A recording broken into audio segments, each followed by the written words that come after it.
बिस्मिल्लाहिर्रहमानिर्रहीम, अस्सलाम वालेकुम एंड वेरी गुड मॉर्निंग।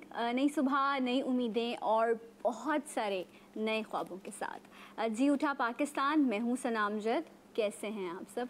उम्मीद यही, दुआ यही कि मेरे तमाम देखने वाले खैरियत से होंगे। रब आप सबको महफूज रखे, शाद रखे, आबाद रखे। कोरोना की वजह से हम सब घर पे हैं। उम्मीद है कि सब घर पे होंगे और जो भी एहतियाती तदाबीर बताई जा रही हैं उनको आप सब फॉलो कर रहे होंगे। रमज़ान का बाबरकत महीना है, बहुत ख़ास साअतें हैं। रब ताला हम सबको इस माह मुबारक की रहमतें और बरकतें समेटने की तौफीक अता करे। आज प्रोग्राम में कुछ बहुत ख़ास है। आज मेरे प्रोग्राम को देखिए और जब आप इसके मकसद को दूसरों के साथ शेयर करेंगे ना, तो यकीन कीजिए ये आज सदका जारिया होगा। मैं इसलिए नहीं कह रही कि आज जो मेरे मेहमान बहुत ख़ास हैं। देखिए, डेफिनेटली ये एक बड़ा इम्पॉर्टेंट पार्ट है कि मेहमान बहुत ख़ास और बहुत इम्पॉर्टेंट है, लेकिन उससे बेहतर बात आज प्रोग्राम की ये है कि आज मैं आपको एक दस्तक देने जा रही हूँ। वो क्या? जब हम नेकी करते हैं तो हम हमेशा ये कहते हैं कि दूसरों को अपने साथ मिला लो, दूसरों को अपने साथ जोड़ लो, क्योंकि ये अल्लाह की किसी ख़ास बंदे पर तौफ़ीक होती है कि अल्लाह ताला उसको अपने प्यारे बंदों की तरफ माइल करता है, अपने प्यारे बंदों की मोहब्बत उसके दिल में डालता है। और जब वो चलता है ना इस कारवां को लेकर, तो वो दस्तक देता रहता है और जो अल्लाह के ख़ास प्यारे बंदे होते हैं वो इस दस्तक पे उस कारवां में शामिल होते हैं और अल्लाह की खुशनुदी को हासिल करने के लिए उस पॉजिटिव, उस अच्छे बेहतर कॉज में शामिल हो जाते हैं।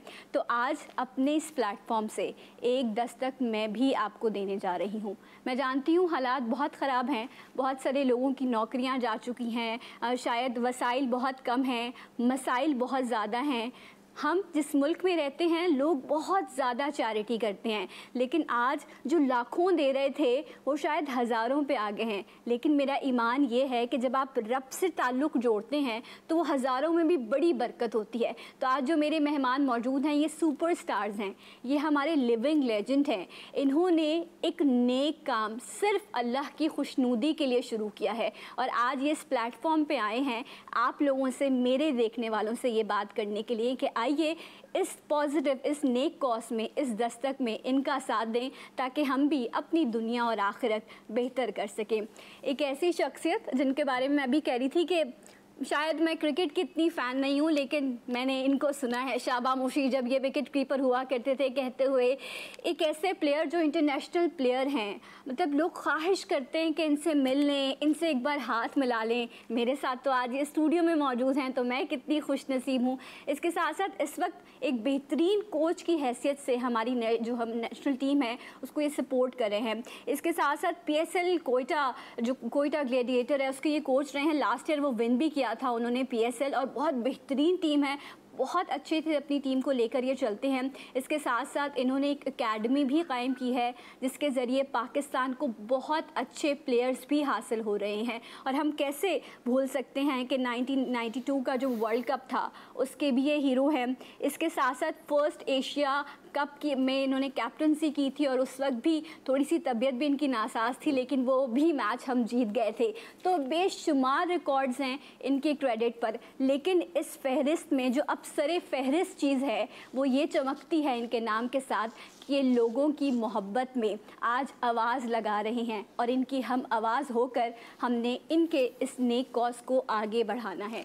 मेरे साथ मौजूद हैं मोइन खान साहब। अस्सलाम वालेकुम। जी वालेकुम अस्सलाम, थैंक यू वेरी मच। कैसे हैं आप? मैं बिल्कुल ठीक, अल्हम्दुलिल्लाह। बिल्कुल मैं बहुत खुश हूँ और बड़ी माजरत चाहती हूँ। मैं तमहीद इसलिए बांध रही थी ताकि मैं अपनों से रिलेट कर सकूँ और फिर हम आपसे बात कर सकें। हाँ जी बिल्कुल, बहुत शुक्रिया। बिल्कुल जैसे आपने इंट्रोडक्शन दिया है, लोगों की दुआएं रही हैं हमेशा साथ कैरियर में, और यकीनन अब जिस फेज़ में हम लोग मौजूद हैं, अब कुछ करना चाहते हैं, रिटर्न करना चाहते हैं कंट्री को।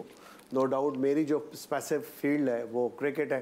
क्रिकेट में तो एकेडमी बनाई हुई है, प्रोडक्शन हो रही है प्लेयर्स की वहाँ से, बट असल काम हकीकत जो है वो ये है कि जो हालात इस वक्त पूरे मुल्क में चल रहे और जितनी गुर्बत फैल चुकी है, जितना काम हम गरीबों के लिए कर सकते हैं इस फील्ड में आके, मेरा ख्याल है मैं आया हूँ तो मेरा दिल चाह रहा है कि कुछ करूँ और कुछ रिटर्न करूं अपनी कंट्री को बेसिकली। माशाल्लाह, बेशक। और ये जो वेलफेयर है, पेशेंट वेलफेयर फाउंडेशन, ये एक इदारा है जो मुस्तहिक मरीज़ होते हैं उनके लिए काम करता है। किस तरह से ये काम कर रहा है इस बारे में भी हम जानेंगे, लेकिन एक और बहुत मोहतरम शख्सियत जो माशाल्लाह से इस नेक काम में मोइन खान साहब का साथ भी दे रहे हैं, इस इदारे के साथ मुंसलिक हैं, MD हैं, diplomat American board internal medicine के, ट्रस्टी हैं पेशेंट वेलफेयर फाउंडेशन के, डॉक्टर दानिश फैज़ खान। अस्सलाम वालेकुम। वालेकुम सलाम। डॉक्टर साहब कैसे हैं आप? Thank you so much for inviting us. आपको भी रमज़ान बहुत बहुत मुबारक हो एंड बहुत बहुत मुबारकबाद इस नेक कॉज में आप लोग माशाल्लाह से एक दूसरे को सपोर्ट कर रहे हैं। मुन साहब बताइएगा इस फाउंडेशन के बारे में। मैं बिल्कुल बताता हूँ आपको कि ये कहना कि मेरे साथ डॉक्टर साहब काम करें बिल्कुल गलत है। डॉक्टर साहब के साथ मैं काम करूँ, मेरी खुश नसीबी है कि ऐसे लोग हैं इस वक्त मौजूदा दौर में जो बहुत दिली तौर पर रहम और कौम के लिए, लोगों के लिए काम कर रहे हैं, फ्री ऑफ कॉस्ट काम कर रहे हैं माशाल्लाह। रिसेंटली जब मैंने इनको ज्वाइन किया तो मैंने विजिट किया था पेशेंट वेलफेयर फाउंडेशन का हॉस्पिटल है, क्रीक जनरल हॉस्पिटल।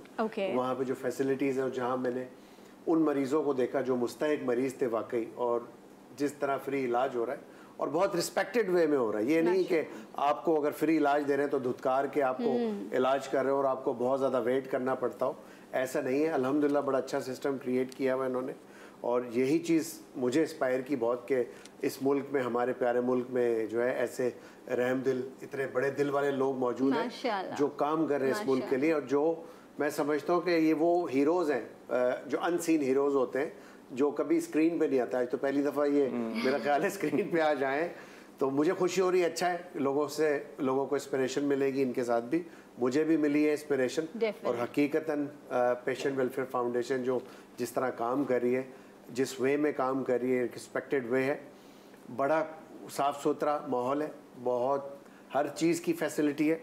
लाइक आप अगर गायनीज़ में देख लें, बहुत सारे शोबे आपको नेस्ली भी बताएंगे डॉक्टर साहब कि किस तरह किस फील्ड में काम करें स्पेसिफिकली। तो I am also feel little bit कहना चाहिए कि खुशनसीब कि मुझे ऐसे इंसान मिल गए जिनके साथ अब मैं अपना फ्यूचर जो है अपनी कौम के लिए इंशाल्लाह ताला वफ़ करूंगा, और मैं चाहूँगा कि मैं काम करता रहूं। एक वर्ड है जो ट्रांसपेरेंसी है। वैसे तो जब आप किसी इस तरह की कॉज के लिए जाते हो तो यहाँ तो वो तो रब्क और बंदे का मामला होता है, लेकिन जिस तरह से आपने कहा कि डॉक्टर साहब काम करें और आपने इनको ज्वाइन किया, तो जब आप पाकिस्तान टीम के लिए सर्व कर रहे थे वो भी बड़ा ट्रांसपेरेंट था, बहुत पॉजिटिव नीयत के साथ था। अब जब आपने इनको ज्वाइन किया तो डेफिनेटली वो वाला ट्रस्ट तो लोगों का बिल्डअप हो गया कि जब आप यहाँ आए हैं इसका मतलब है कि ये लोग बहुत ही फेयर, डिग्निटी के साथ और ट्रांसपेरेंट काम कर रहे हैं। सो अब आपका इस स्क्रीन पर आना और लोगों को दस्तक देना, मुझे भरपूर उम्मीद है कि मेरे देखने वाले ज़रूर इस दस्तक पे जो है वो लब्बैक कहेंगे और कॉल्स करेंगे, और इंशाल्लाह हम जब यहाँ से उठेंगे तो कुछ बेहतर इंशाल्लाह इस वेलफेयर के लिए हम कर सकेंगे। डॉक्टर साहब आपसे मैं चाहूँगी कि जो पेशेंट वेलफेयर जो आपकी फाउंडेशन है ये कब से काम कर रही है और किस किस तरह के मरीज़ों को आप लोग डील करते हैं? सना, हमारे पास अभी 7 साल से हम काम कर रहे हैं और हमारे पास 13 सब स्पेशलिटीज़ हैं और हमारे पास 300 प्लस डॉक्टर्स काम करते हैं माशाल्लाह। दिन के तकरीबन 1000 मरीज हमारे पास आता है आउट पेशेंट सर्विसेज पे, और हमारा 500 बेड क्रीक जनरल हॉस्पिटल है जो कोरंगी में लोकेटेड है। कोरंगी क्रीक तो कोरंगी क्रीक का एरिया है। उस एरिया के अंदर हमारे पास जो services of emergency room, laboratory, radiology, that means x-ray, ultrasound, echocardiography, ICU, neonatal intensive care unit, सारा टोटली फ्री है। हमारे पास MRI, CT स्कैन की भी फैसिलिटी है जिसके हम मिनिमल से चार्जेस लेते हैं। 1000-2000 रुपए में हम MRI और CT स्कैन कर देते हैं, जो यूजुअली गवर्नमेंट सेक्टर में 6-6, 3-3 महीने वेट टाइम लगा हुआ होता है और उसी वक्त हो जाता है। साथ में हम बिल्कुल मिनिमल से चार्जेस लेते हैं फॉर डिलीवरी। फॉर एग्जांपल 4000 रुपए में नॉर्मल डिलीवरी होती है, बट हमारे पास इन हाउस बहुत strong backup of faculty and personal हैं। तो 24 आवर इन हाउस गायनेकोलॉजिस्ट उस वक्त बैठी होती है। FCPS fully trained, 24 hour in house MCPS paediatrician बैठे हुए होते हैं। Similarly in house anaesthesia coverage है, और साथ में 7 स्पेशलिटीज़ के सेपरेट रजिस्ट्रार और फिर उनके नीचे हाउस ऑफिसर्स। पूरी एक एक army of personal and people available होती है जो बैकअप दे सके, तो जिसकी वजह से क्वालिटी ऑफ केयर इंप्रूव हो जाती है। और जब इतने सारे लोग इन्वॉल्व होते हैं तो एक तरह से ना वो you can't push through wrong ideas, तो वो एक तरह से सिस्टम जो है मच बेटर परफॉर्मेंस हो जाती है। तो एक मरतबा मैं वहाँ पर खड़ा हुआ था किसी काम से, वो एज यूजुअल आपको जाहिर बात है काम करना होता, तो मुझे दूर से एक साहब नजर आए, तो मैं नजर आया कि शायद मेरे कोई दूर परे के रिलेटिव हैं। तो he did not know I was there, and वो अपना इलाज कराने आए हुए थे।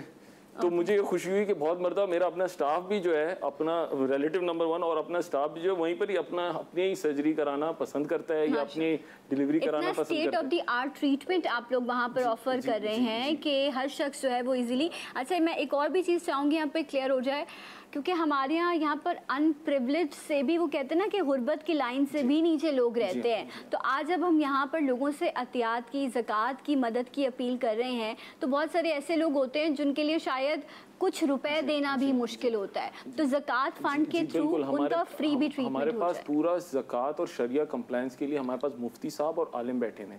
जो मरीज हमारे पास आता है उसको हम पहले असेस करते हैं कि वो ज़कात के मुस्तहिक हैं या डोनेशन के मुस्तहिक हैं, और उनको उसके जरिए अगर कोई आ गया है और उसको ट्रबल है तो we will not stop his treatment in any manner. और उसमें गुड फीलिंग इनसाइड से है। At this point in time जिस चीज़ को मैं रियली पुश फॉरवर्ड करना चाहता हूँ is our paediatric ICU. Basically जो बच्चे 1 महीने से 4 साल की उम्र तक के होते हैं, मेरे भी छोटे बच्चे हैं, तो उनके लिए लिटरली आईसीयू बेड्स, अभी आप वेंटिलेटर्स की आजकल कोरोना में हमें टेंशन आ रही है, तो मुझे तो बच्चों की जो पीडियाट्रिक आईसीयू बेड्स हैं वो पूरे सिंध में I think 50 to 60 beds available होंगे। अच्छा, ये जो इंक्यूबेटर्स हैं, इंक्यूबेटर वाला तो हमारा टोटली फ्री है, वो अवेलेबल है। लेकिन उसके बाद 3 साल का बच्चा आ जाता है, उसको खांसी हुई, निमोनिया हो गया, वायरल वो बैक्टीरियल निमोनिया हो गया, जो most common cause of death है। अंडर 4 ईयर्स के अंडर हमारे यहाँ सबसे ज़्यादा अमवात होती हैं। तो जब वो वाले के लिए जब आपके पास वेंटिलेटर भी है, सब कुछ है, उसका मैंने पूरा बना लिया है। अब उसको ऑपरेट करने के लिए I need probably 5 to 6 lakh rupees a month to operate it and give दवाइयाँ फॉर फ्री, बिकॉज जितना छोटा बच्चा इतनी छोटी उसकी दवाई की quantity, right, you don't need the higher doses because it's weight calculated. तो बॉटम लाइन ये कि मैं खुद आगा खान का ग्रेजुएट हूँ। हमारा एक पॉलिसी थी जब आगा खान से जब हम ग्रेजुएट हुए थे कि भाई जब आप किसी पोजीशन ऑफ पावर में आएंगे या किसी अच्छी पोजीशन पे आएंगे, आप वो काम करेंगे जो मुल्क के लिए मोस्ट कॉस्ट इफेक्टिव और बेस्ट होगा। ठीक है, आपने अभी 5 to 6 लाख का कहा मोइन सर, आई थिंक ये तो किसी एक शख्स के लिए भी बड़ी आसान सी बात होगी। मंथली आप जरूर बताइए कि और मुखैर हजरात से रिक्वेस्ट करनी है कि कोशिश करें अपने ज़कात, अतियात और जो भी जिस तरह भी मदद कर सकते हैं इस वेलफेयर को करें। नो डाउट हर इंसान मदद कर रहा है, वेलफेयर्स की मदद कर रहा है, बहुत सारे NGOs काम कर रहे हैं, सबकी मदद कर रहे हैं। बट हम चूँकि कराची में रहते हैं, डॉक्टर दानिश कराची में रहते हैं, तो कराची का एक बहुत बड़ा हमारे ऊपर कहना चाहिए कि एक जिम्मेदारी हमारे ऊपर बहुत ज़्यादा बड़ी है कि हमें सबसे पहले नेचुरली, और मैं समझता हूँ मज़हब में भी यही कहा जाता है कि पहले अपने आप घर से शुरू करते हैं ये काम, और फिर आहिस्ता आहिस्ता आप अपने रिश्तेदारों में, अपने दोस्तों में, अपने पड़ोसियों में। तो हमारी एज अ कराचियाइट हमारी जिम्मेदारी है कि इस शहर में ये काम करें, और इस शहर के लोगों से भी अपील करेंगे कि इस वेलफेयर जो हम कर रहे हैं, जो काम करें, इसमें जितना हो सकता है एहतियात दें, अपने ज़कात दें जितनी हो सकता है, स्पेशली इस महीने के अंदर। और इस दस्तक को और हम आगे बढ़ाएंगे। मैं ब्रेक ले लूँ, फिर हम वापस आते हैं तो इस पर मज़ीद बात करेंगे और इंशाअल्लाह कुछ बेहतर ज़रूर हासिल करेंगे। हमारे साथ रहिए, जी उठा पाकिस्तान में मिलेंगे आपसे एक ब्रेक के बाद।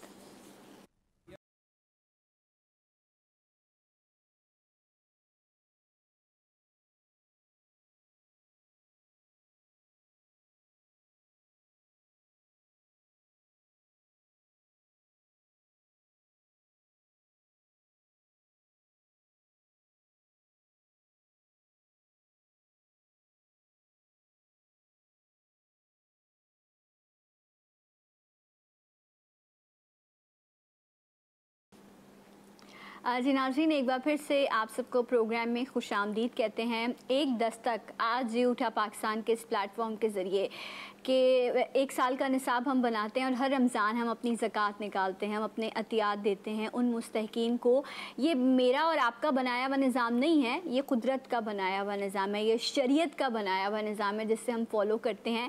और ये कहा गया, ये हुक्म दिया गया कि ऐसे लोगों को ढूंढो जो डिज़र्व करते हैं, जो सफ़ेद पोश लोग हैं, जिनकी मदद हो सकती है। और आप जब अपने माल की ज़कात निकालते हैं तो आप अपने माल को पाक करते हैं और ये सोच रख के जो है ज़कात दीजिए कि अल्लाह ताला आज मैं अल्लाह की राह में पैसे खर्च कर रहा हूँ, इंशाअल्लाह अल्लाह ताला उसमें बरकत देगा और आपके लिए आसानियाँ पैदा करेगा। आज हमारे साथ मोइन खान साहब मौजूद हैं, डॉक्टर दानिश मौजूद हैं और पेशेंट वेलफेयर फाउंडेशन, ये हॉस्पिटल जो क्रीक जनरल हॉस्पिटल के नाम से कोरंगी क्रीक में ये वाक़ है हॉस्पिटल, जो 300 बेड पर मुश्तमिल है। आपके स्क्रीन पर इस वक्त नंबर्स मौजूद हैं, अकाउंट नंबर्स आ रहे हैं। आप पाकिस्तान में रहते हैं, आप पाकिस्तान से बाहर रहते हैं, आप जिस भी तरह से मदद करना चाहते हैं, आप बाहर बैठे हुए भी इन अकाउंट नंबर्स में आप पैसे जमा करवा सकते हैं। अगर आप कराची में रहते हैं तो मैं इनके बिहाफ पे आपको दावत दे रही हूँ, खुद आइए और आकर देखिए, दिल को तसल्ली दीजिए, मुतमईन हो जाइए और ये सोचें कि वीक में 2 दिन छुट्टी होगी तो मैं एज अ वॉलंटियर भी आकर यहाँ काम करूँगा और मैं अपने दोस्तों तक भी ये बात पहुँचाऊँगा। तो आपने इनका साथ देना है। और सर मैं आपको कह रही हूँ कि मुझे मंथ में जब भी मौका मिलेगा तो वो जो आपको बच्चों का जो सेंटर है मैं ज़रूर आऊँगी और एज अ वॉलंटियर आप लोगों के लिए काम करूँगी। अच्छा, अब मैं 1-2 चीज़ें आप लोगों से चाहूँगी कि एक तो पैसा है, ज़कात है, हतियात है, जिससे मदद। कुछ लोग ऐसे हैं जिस तरह कोई मे बी फार्मास्यूटिकल कंपनीज़ वाले हमें देख रहे हों, मेडिसिन वाले हैं, कुछ लोग ऐसे हों जो इक्विपमेंट्स बनाते हों या कुछ डॉक्टर्स देख रहे हों, तो क्या वो भी आप लोगों को अगर ज्वाइन करना चाहें तो वो भी आपकी मदद कर सकते हैं? Most honoured. और बिकॉज देखें, एक जो अगेन पीडियाट्रिक आईसीयू जो मैंने अभी आपको फोकस में लेकर आया हूँ, वो उसके अंदर ना आपको प्रॉबली 25 या 30 टाइप्स ऑफ मेडिसिन हैं जो रिक्वायर्ड हैं, which are basically injectable antibiotics, IV antibiotics, cannulae चाहिए, नॉट ट्रूली एक्सपेंसिव थिंग्स। और वैल्यू फॉर मनी कि आपने जो 1 रुपया वहाँ खर्च किया है ना, उसका बेनिफिशियल इफेक्ट है कि एक बच्चा जो शायद इधर उधर भागम दौड़ी में तड़पने में ही चल बसते हैं, जो हमारी यहाँ सबसे लार्जेस्ट मोर्टेलिटी वही है, वो हम अगर प्रिवेंट कर देते हैं तो वो तो जवानों के इंसान बड़ा बंदा बन जाएगा। You know, he can be a superstar, he can be a doctor, he can be whatever. तो देखिए, पोटेंशियल तो होता है, कहीं ना कहीं लैक्यूने मिलते हैं, लेकिन उस वक्त के जो वो 24 या 48 आवर्स होते हैं कि वेंटिलेटर नहीं मिला, सही तरह से डायग्नोज नहीं हुआ और सही तरह से राइट टाइम पे एंटीबायोटिक नहीं मिली। अमेरिका में हमारे पास जब निमोनिया के मरीज आते थे तो हम ईआर में खड़े होते थे तो नर्स हमसे पूछे से पहले ही प्रोटोकॉल बना हुआ था, उसको लगता था खांसी है, बुखार है, और चेस्ट एक्सरे में तो उससे पहले ही उसने एंटीबायोटिक मरीज को दे दी होती थी। दैट कल्चर्स ड्रॉ हो गए थे, ब्लड टेस्ट ड्रॉ प्रोटोकॉल, जान की इतनी कीमती है जान, 90 मिनट्स टू 120 मिनट्स के अंदर अंदर वो एंटीबायोटिक दे देनी होती थी बाय कानून। अगर नहीं दी जाती थी तो उस हॉस्पिटल की एक्रेडिशन जो जॉइंट कमीशन कहलाती है वो पुल हो जाती थी। The reason for that was कि जो ये टालम टुल्ली इधर से उधर भेज रहे हैं, उधर से उधर जा रहा है, उधर से उधर जा रहा है, उसमें you lose those are golden periods and golden hours। और वो वेस्ट करना, और हमारे यहाँ सबसे कॉमन आइटम है कि वो वेस्ट हो जाता है। मुझे इसलिए ये दिल पे इसलिए लगा, जब हमारी बिल्डिंग बन रही थी तो एक वो बेचारा हमारे पास कारपेंटर था, तो कारपेंटर जो है एक दिन नहीं आया। अब हम बोल रहे हैं यार वो दरवाजे नहीं लग रहे, ये नहीं हो रहा, तो वो दूसरे दिन आया जी, बोलते हैं बेटी मर गई। झटका लगा आपको जी, बेटी मर गई। कितने साल की थी भाई? 4 साल की थी। दोबारा झटका लगा, यार हम सामने बैठे चिराग तले अंधेरा, हम डॉक्टर हमें फोन कर लेता, हम तो वैसे ही भागम दौड़ी के लिए तैयार होते हैं। तो मैंने बोला भाई कैसे मर गई? बोलती जी वो रात को हल्की हल्की खांसी थी। मैंने बोला सुबह लेकर जाऊंगा, टैक्सी का किराया नहीं था, तो मैंने जो है ना वो उसको क्या कहते हैं वो सोने के लिए वो बस मैंने बोला सुला देता हूँ, सुबह देखूंगा। सुबह उठा तो वो ठंडी पड़ी थी। तो उसके बाद it was like man this is so, और वो मैंने पढ़ा हुआ है, द थिंग इज पढ़ा हुआ है, सामने देख लिया, अब इसको एग्जीक्यूट करने की अटेम्प्ट हो रही है कि ये चीज सॉल्व हो जाए। ये तो this is the real solution to our country's problem. Okay, young children की ट्रीटमेंट। सर मैं आपसे इस वक्त ये जानूंगी एज अ पेरेंट, माशाल्लाह आपके बेटे तो अब स्टार हैं, आजम खान इतनी अच्छी परफॉर्मेंस दे रहे हैं, लोग उनके लिए दुआएं भी करते हैं। एज अ पेरेंट, जब आपको पता हो अपनी भूख तो इंसान बर्दाश्त कर लेता है, अपनी बीमारी भी सह लेता है, लेकिन जब औलाद की बात आती है तो इंसान बड़ा बेबस महसूस करता है। हमने अक्सर अपने गवर्नमेंट हॉस्पिटल्स में भी देखा, ये इस तरह की फैसिलिटीज़ ना होने की वजह से कितने बेबसी के मामलात हैं कि लोगों के पास पैसे नहीं हैं, लेकिन इस तरह के अस्पताल मौजूद हैं कि वो जब वहाँ लेके जाएं तो उनको फ़ौरन राइट टाइम पर उनको ट्रीट किया जा सके। एज अ पेरेंट हमें इस चीज़ का एहसास करना चाहिए। बिल्कुल एहसास करना चाहिए। और इंसान के लिए सबसे बड़ी जो नेमत है वो औलाद होती है, और औलाद पे कोई चीज़ बर्दाश्त नहीं कर सकता इंसान। आप देख लें कि जो मुल्क में हालात हैं जिस तरह के, असल में हमें अवेयरनेस क्रिएट करने की ज़रूरत है कि ये जो इदारे काम कर रहे हैं ना, इन तक रसाई हो लोगों की। कुछ लोग इतने गरीब हैं बेचारों के टीवी तक नहीं। अब हमारा प्रोग्राम आ रहा होगा, किसी को नहीं पता हो सकता है, इतनी गुर्बत है उनके घर में टीवी भी ना हो, तो ये अवेयरनेस फैलानी बहुत ज़रूरी है कि ऐसे इदारे, ऐसी फाउंडेशंस काम कर रही हैं इस माशरे के अंदर जहाँ पे आपका फ्री इलाज हो सकता है। उन पेरेंट्स तक, उन गली, उन मोहल्लों में ये बात जानी चाहिए कि बहुत से इदारे हैं ऐसे काम कर रहे हैं। तो this is one of the, कहना चाहिए पेशेंट्स वेलफेयर फाउंडेशन है, बहुत लेविश किस्म का काम कर रहा है उन तमाम लोगों के लिए, उन गरीब लोगों के लिए, उसी रिस्पेक्टेड वे में जिस तरह के आप एक अमीर लोगों का इलाज कर रहे होते हैं। ये एक बहुत अच्छा जो साइन है इस इदारे का, ये आउटस्टैंडिंग है। आई थिंक कोई डिस्क्रिमिनेशन नहीं है। सबसे बड़ी बात ये नहीं मांगते किसी से कि आप CNIC दें, आप आए बस मोबाइल नंबर दें ताकि अमाउंट नंबर। ये मेरा दिल भी इसलिए बहुत ज़्यादा वो हुआ कि हाँ दानिश भाई इतना ज़बरदस्त काम कर रहे हैं, मुझे खुद फील हुआ कि, और मैं खुद ढूंढ रहा था कि मैं कुछ काम इस तरह का करूं। ऐसे लोग मिले, अल्हम्दुलिल्लाह मुझे अल्लाह ताला ने दानिश भाई से मिलवा दिया, और ये काम जो कर रहे हैं इसमें मैं इनके साथ हूँ। और कोशिश यही है कि इंशाअल्लाह ताला जब तक जान में जान है कोशिश करते रहेंगे। यकीनन जैसे आपने कहा कि एक पेरेंट के लिए उसकी औलाद की जो बीमारी होती है वो बहुत मायने रखती है। बिल्कुल। तो एक लम्हे को हमें ये सोचना है कि वो माँ बाप किस अजियत से गुज़रते होंगे, किस बेबसी से गुज़रते होंगे। तो अल्लाह आप सबको हमेशा अपनी औलाद की खुशियाँ देखना नसीब करे। सो दूसरों की औलाद का भी और दूसरों के भी दर्द का हमने इस वक्त एहसास करना है। मैं बार बार कह रही हूँ, नंबर मौजूद है स्क्रीन पर, आप इन पर अपने अतियात, अपनी ज़कात आप भिजवा सकते हैं। आप हॉस्पिटल विज़िट कर सकते हैं, जनरल क्रीक हॉस्पिटल पे। इसके मुझे पता है अल्लाह ने आप लोगों को नवाजा है और आप लोग ज़रूर इस कॉज में साथ देंगे। मैं इस वक्त क्योंकि क्वारंटीन में हैं, स्कूल्स बंद हैं, बच्चे भी घरों पे हैं, सो शायद पेरेंट्स के साथ इस वक्त बच्चे भी देख रहे होंगे।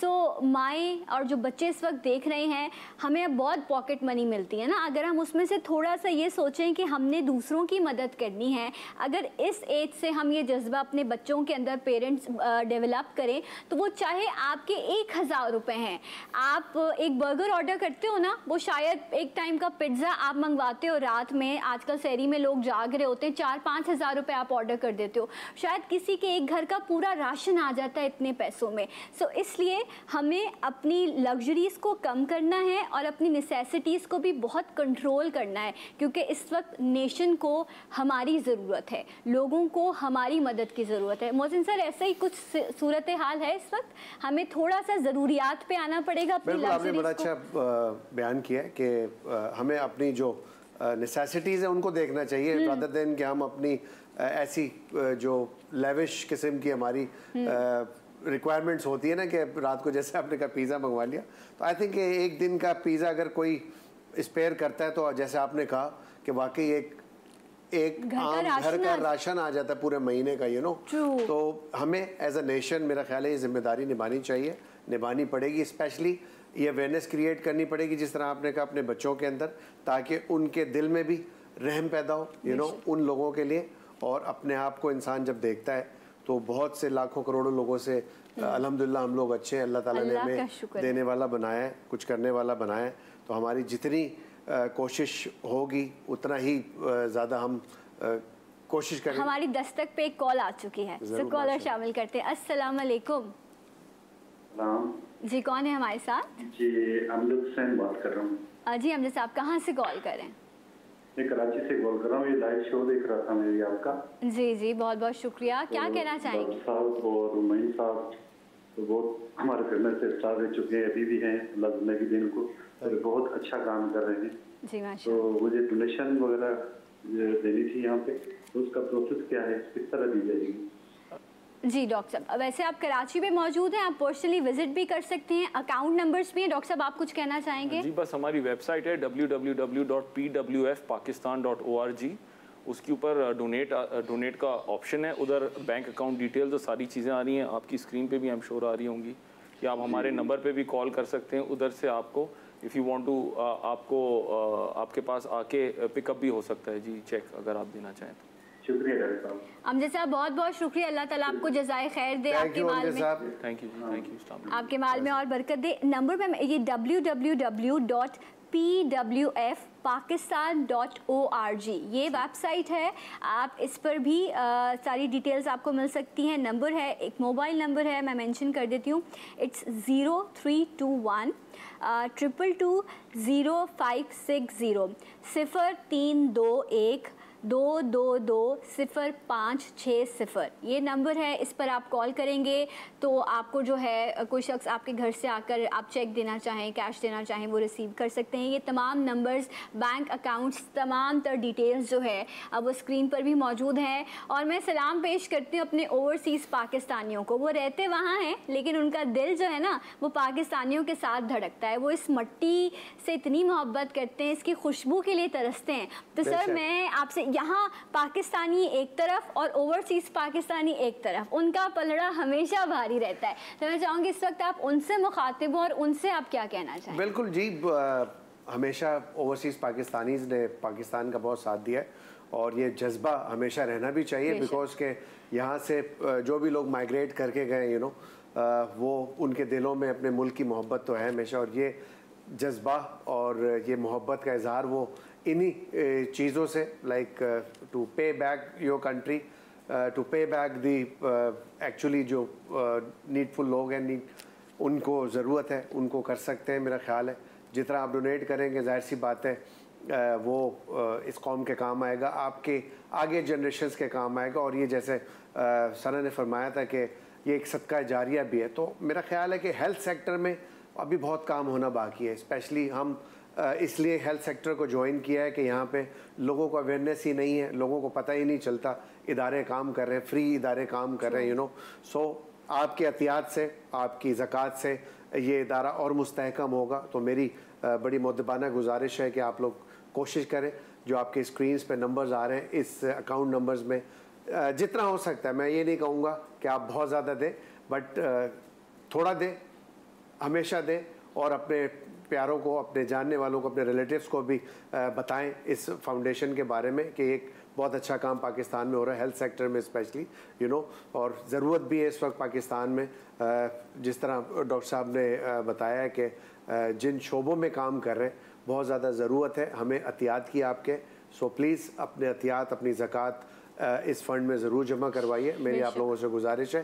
तो इंशाअल्लाह ताला आपके दिल में जो मोहब्बत पाकिस्तान के लिए वो इंशाअल्लाह आपको नज़र आएगी इस फाउंडेशन के थ्रू जो ये काम कर रहे हैं। यकीनन जो कहते हैं ना कि जब शदीद गर्मी के, जब आपका गला खुश्क हो रहा हो और टेम्परेचर बहुत ज़्यादा हो, अल्लाह को बंदे के वो रोज़े बड़े पसंद है कि वो इस ख़ास टेम्परेचर पर अल्लाह की रज़ा के लिए जो है भूख प्यास बर्दाश्त करता है। इसी तरह जब आपके हालात तंग हों उस वक्त कहते हैं कि जब आप अल्लाह की रज़ा के लिए अल्लाह की राह में ख़र्च करते हैं तो फिर आप किसी के लिए नहीं करते, फिर आप अल्लाह से तिजारत करते हैं। तो ये मौका है कि जब हमें लगता है कि सब कुछ बंद है, हालात बहुत कम है, अभी पैसे खर्च कर दूंगा तो अगले महीने क्या होगा, हमें तो अगली सांस का नहीं पता। क्या पता इस अतिये, इस ज़कात के सदक़े में ही अल्लाह ताला कहे कि ये बंदा तो दुनिया में मेरे बंदों की मदद कर रहा है, तो क्यों ना मैं इसको और मौका दूं कि ये और बेहतर तरीके से जो है वो अपना किरदार अदा कर सके।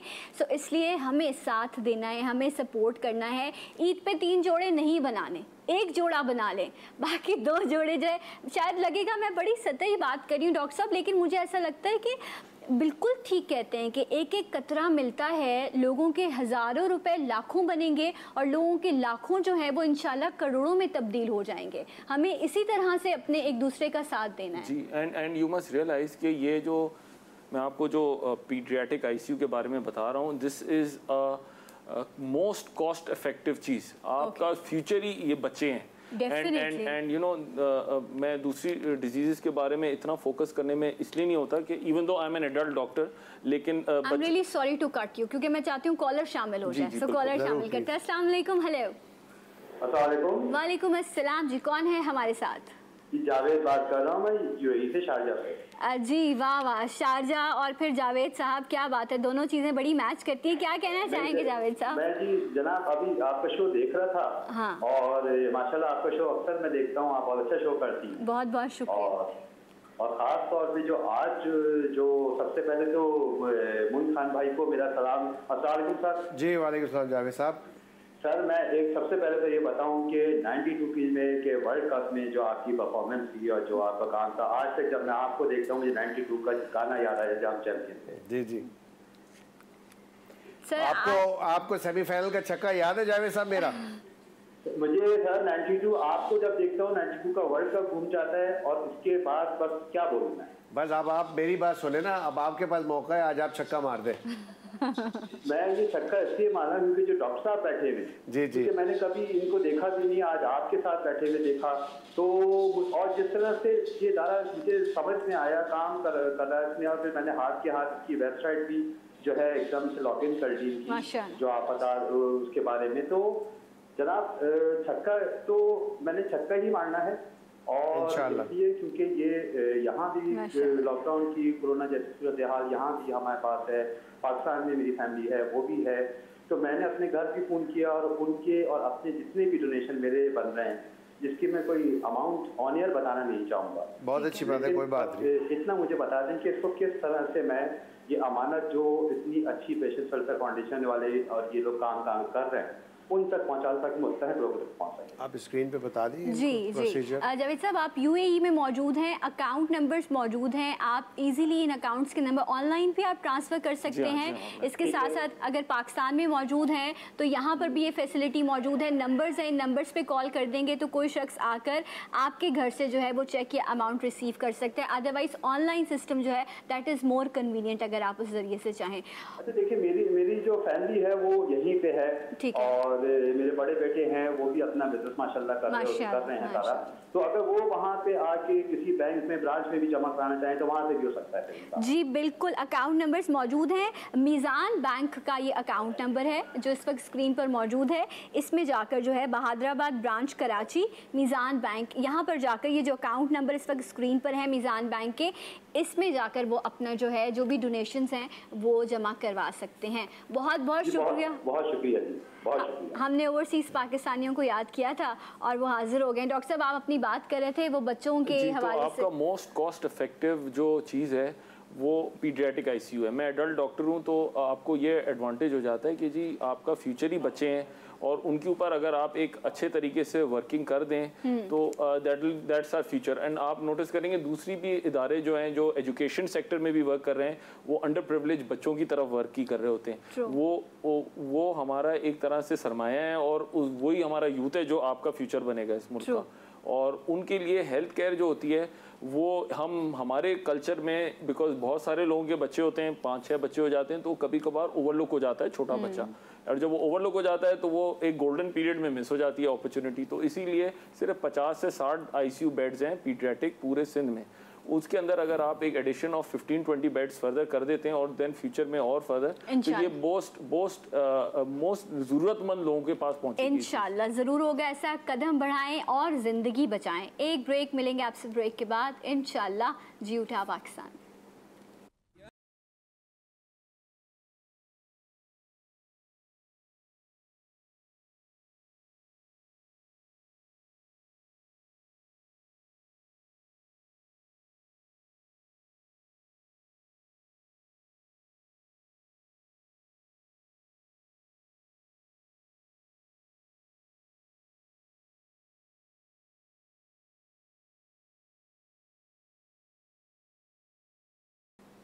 कदम बढ़ाएं और ज़िंदगी बचाएं। आज एक दस्तक जी उठा पाकिस्तान के ज़रिए हम आपको दे रहे हैं।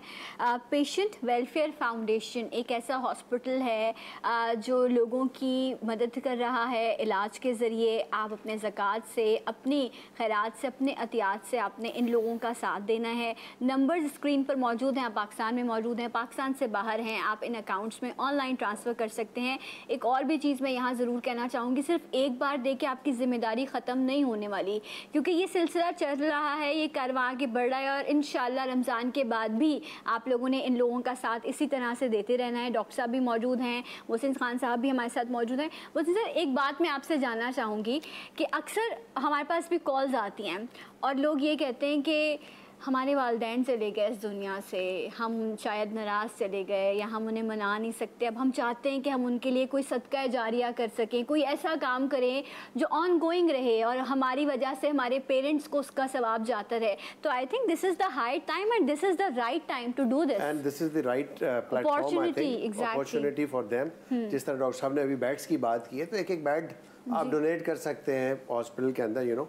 और इसी हॉस्पिटल के अंदर हमारे एक दोस्त हैं, उन्होंने अपनी बेटी के नाम से एक पूरा जो पोर्शन है वो डेडिकेट किया। थोड़ा सा आप बताएंगे उसके बारे में? वो हमारे एक बहुत से ऐसे लोग सीनियर फ्रेंड हैं, उन्होंने पूरा पीडियाट्रिक ओपीडी को पूरा रिवैम्प किया। बिकॉज अब आप देखें ना, कोरंगी के जो नॉन अफोर्डिंग लोग हैं जिनको फ्री ओपीडी आ रही है, वहाँ पर फ्री वैक्सीनेशन हो रही है। एक लिटिल टाइग्स का एक जो बहुत बेहतरीन किस्म का प्ले एरिया, जो शायद अच्छे मैकडॉनल्ड्स के अंदर अगर आपने देखा हो ना प्ले एरिया होता है, वैसा बनवाया हुआ जिधर खेलने की चीज़ें वो उन लोगों को उन्होंने डेडिकेट किया। तो you know such sort of things add to the fact कि it improves the quality of. एक और कॉलर है, इसी को यहीं से कंटिन्यू करेंगे। अस्सलाम वालेकुम। Hello hello. वालेकुम अस्सलाम जी, कौन है हमारे साथ? मैं रामेश बात कर रहा हूँ इस्लामाबाद से। जी, आपको वेलकम करेंगे, क्या कहना चाहेंगे? आज मोइन खान साहब मौजूद हैं और आपसे अपील कर रहे हैं वो। मैं ये कहना चाहूँगा कि मैं आपका शो देख रहा हूँ, आपका शो माशाल्लाह से बहुत अच्छा है। अपनी फैमिली के साथ बैठा हुआ हूँ मैं इस टाइम, और मुझे देख के बहुत खुशी है कि पेशेंट्स वेलफेयर फाउंडेशन, और मैं मोइन खान का वैसे बहुत बड़ा फ़ैन हूँ, इनकी क्रिकेट का और इनकी सारी चीज़ों का मैं बहुत बड़ा फ़ैन हूँ। तो मैं बड़ा देख के मुझे खुशी हो रही है, मुझे और मेरी फैमिली को, कि पेशेंट वेलफेयर फाउंडेशन मुस्तैक अफराद के लिए इतना सब कुछ कर रहा है इस बुरे हालात में और इन चीज़ों में। तो मैं अपनी फैमिली की तरफ से ये चाहूँगा कि कुछ डोनेशन करूँ, और मैं ये चाहूँगा कि प्लीज़ आप अगर इनके डोनेशन का क्राइटेरिया और प्रोसीजर मुझे एक दफ़ा रिपीट करवा दें ऑन स्क्रीन। ठीक है जी, आपका कुछ हमारे लिए बहुत है, बहुत बहुत शुक्रिया। थैंक यू वेरी मच जी, बहुत शुक्रिया आपका। नंबर्स मौजूद हैं स्क्रीन पर, आप इस्लामाबाद में मौजूद हैं, आप मीज़ान बैंक में जाकर खुद भी ये जो अकाउंट नंबर्स हैं आप वहाँ पर अपने डोनेशन सबमिट करा सकते हैं। इसके अलावा आप ऑनलाइन भी कर सकते हैं। नंबर्स हैं, आप कॉल कीजिए। ये बहुत अच्छी चीज़ है जो आप करेंगे और इंशाल्लाह ये रहती दुनिया के आखिरत में भी जाके आपको इसका अजर मिलेगा। डॉक्टर साहब, ये प्लीज़, क्योंकि मुझे वाइंड अप करना है, सेगमेंट को क्लियर कर दीजिए। एक बेड की कॉस्ट कोई चाहे, या आप लोग डायलिसिस भी कर रहे हैं वहाँ जी पर? हमारा डायलिसिस यूनिट भी अप हो गया एंड अप्रोक्सीमेटली आपको पर एक मंथ यूनिट की कितनी फीस है? अगर एक यूनिट कितने का आता है? एक पेशेंट को एक महीने के लिए अगर कोई स्पॉन्सर करे तो अराउंड 45,000 रुपीज अ मंथ चाहिए होता है। अच्छा, और एक डायलिसिस मशीन कितने की? एक डायलिसिस मशीन तकरीबन आजकल 13 लाख रुपए। 13 लाख रुपए की, तो जरूरी नहीं है कि आप पूरी एक मशीन खरीदें, आप उसके लिए कुछ अतिया कर सकते हैं। और आप एक पेशेंट को स्पॉन्सर भी कर सकते हैं जिसकी पूरी डायलिसिस का पूरा मुफ्त इलाज कंटिन्यू हो पूरे 12 महीने, तो या एक महीने की भी आप स्पॉन्सर कर सकते हैं। तो it cost around 45,000 rupees for 12 dialysis sessions and medicines for a patient जिसको डायलिसिस की ज़रूरत होती है। Okay, right. So because dialysis के पेशेंट्स, ये भी एक ऑन गोइंग प्रोसेस है, जब तक उनकी ज़िंदगी उन्होंने डायलिसिस करवाना है। बहुत तकलीफ दे, बहुत मुश्किल होता है ये। सो इसलिए मदद कीजिए ऐसे लोगों की। मेरे फादर खुद डायलिसिस पेशेंट थे, 7 साल उनका डायलिसिस हुआ है, तो I can feel the pain कि वो फैमिलीज़ जो अफोर्ड नहीं कर पाती वो कितनी अजियत में रहती हैं। तो मैं एक बार फिर से अपील करूँगी कि इस इदारे का साथ दीजिए। मोइन खान साहब, योर लास्ट वर्ड, ताकि हम इससे wind up. Well again I would request people के ज़्यादा से ज़्यादा एहतियात खैरात अपनी ज़कात इस फंड में जमा कराएं, ताकि डॉक्टर दानिश और हमारी टीम जो है उन मुस्तहिक लोगों का साथ दे सके जो डिफरेंट किस्म के अमराज में मुब्तला हैं। सो मेरी आप लोगों से गुजारिश है, हम्बली रिक्वेस्ट, कि आप जितने ज़्यादा एहतियात देंगे इंशाअल्लाह ताला, ये मेरा आपसे वादा है कि इंशाअल्लाह वो मुस्तहिक लोगों तक उनके इलाज में ही सर्फ होंगे इंशाअल्लाह। Right, thank you so much, बहुत बहुत शुक्रिया मोइन साहब, आपने पाकिस्तान के लिए बहुत किया और अब आप पाकिस्तानियों के लिए बहुत कुछ करने जा रहे हैं। अल्लाह ताला आपको जज़ाए खैर दे।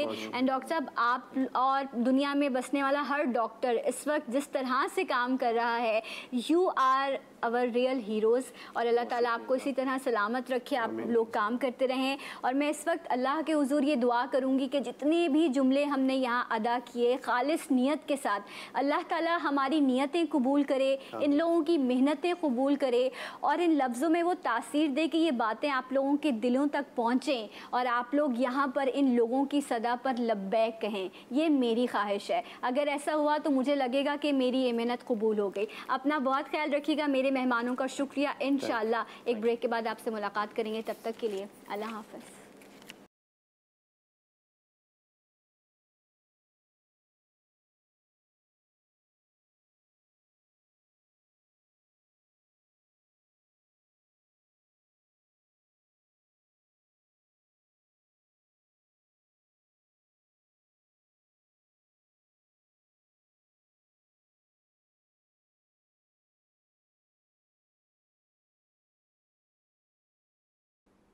जी नाज़रीन, एक बार फिर से आप सबको जी उठा पाकिस्तान में खुशामदीद कहते हैं। और ब्रेक पे जाने से पहले लिविंग लेजेंड मोइन खान साहब हमारे साथ मौजूद थे और बात ये हो रही थी कि बहुत अच्छी बात है कि रमज़ान का बाबरकत महीना है, आप एक बेहतर कॉज से जुड़ें, एक बेहतर काम आप अपनी ज़िंदगी में कर सकें।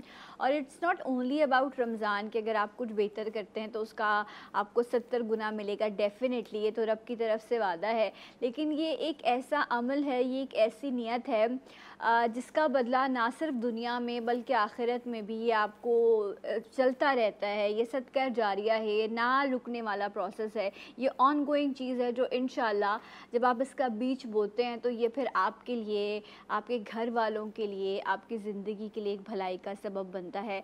जिस तरह से वो एक हॉस्पिटल के साथ काम कर रहे हैं और हम अभी जब मौजूद थे उनके साथ तो उन्होंने आपसे अपील भी की।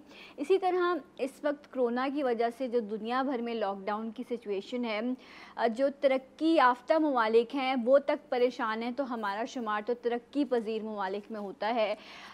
गुर्बत की सतह से भी कहना चाहिए, नॉर्मली जो लोग इस्तेमाल करते हैं लफ्ज़ के लाइन से नीचे लोग यहाँ पर ज़िंदगी गुजार रहे हैं, पीने को पानी मुहैया नहीं है। अगर हम सिंध के कुछ इलाके या हब या बलूचिस्तान या हम थर की बात करें, हमने ऐसे भी मामलात देखे, ऐसे भी हम बातें सुनी कि पानी ना होने की वजह से, ग़िज़ाई किल्लत की होने की वजह से जो है लोग मर जाते हैं। लेकिन अभी कोरोना की वजह से तो अच्छे खासे लोग जो हैं, जो नॉर्मल अपनी ज़िंदगी गुजार रहे थे या बेहतर तरीके से इतना कमा लेते थे कि अपनी बेसिक नेसेसिटीज़ पूरी कर सके, आज के दौर में वो शख्स भी परेशान है।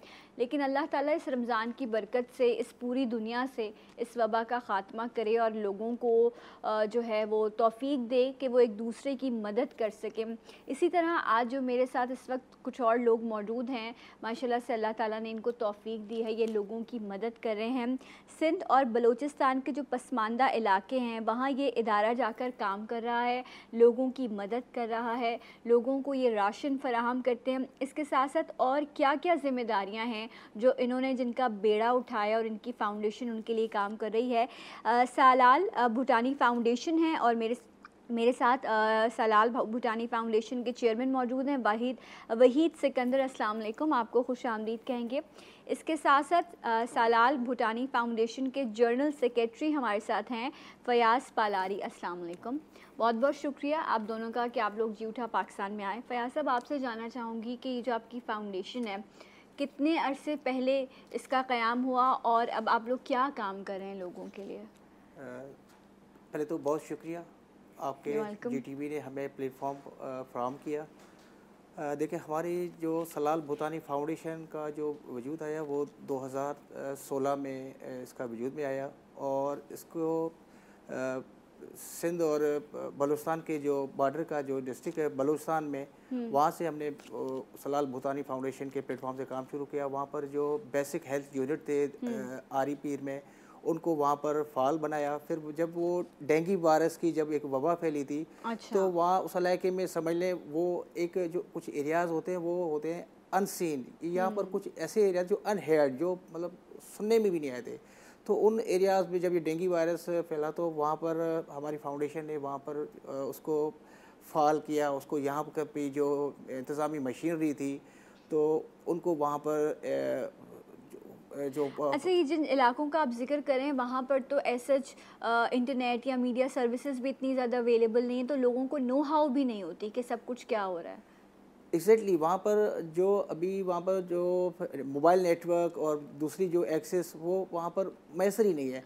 और दूसरी बात मैं आपको बताऊँ, ये जो हब और जो के साथ जो बोईदान और कंजंग का एरिया है वो ज़िला मलीर का ज़मीनी सबसे बड़ा इलाका है। आप जिन इलाकों का नाम ले रहे हैं मैंने इन इलाकों के नाम भी नहीं सुने। मैं एक्चुअली बता रहा हूँ, बहुत से लोगों ने वो सुने नहीं होंगे, लेकिन वहाँ पर 50 से जब जिन एरिया में हम पहुँच सकें 50 से 55 छोटे बड़े देहात हैं, गाँव हैं जहाँ पर, और हम जब वहाँ पर पहुँचे तो छोटी छोटी आबादियाँ हैं। और एक होता है सफ़ेद पोश लोग। ये सफ़ेद पोश से भी अगर मैं एक वर्ड यूज़ करूँ, ये गयूर लोग हैं। ये मतलब एक सकाफत, एक ट्रेडिशन रखने वाले लोग हैं। ये कभी किसी को अपनी मदद के लिए कॉल नहीं करेंगे, बोलेंगे नहीं। और दूसरी बात है वहाँ पर किसी की रसाई नहीं है, किसी तंजीम की, किसी NGO की। तो ये बलूचिस्तान वाला पार्ट है, ये बलूचिस्तान और सिंध और ये जामशोरों का ये बॉर्डर का एरिया है। लेकिन ये ज़िला मलीर में ही आता है, हमारे कराची की है। लेकिन ये 100 किलोमीटर 100 किलोमीटर का यहाँ से डिस्टेंस है। हमारे कराची में ही लगता है, हमारी कराची का ही मतलब बॉर्डर का एरिया है।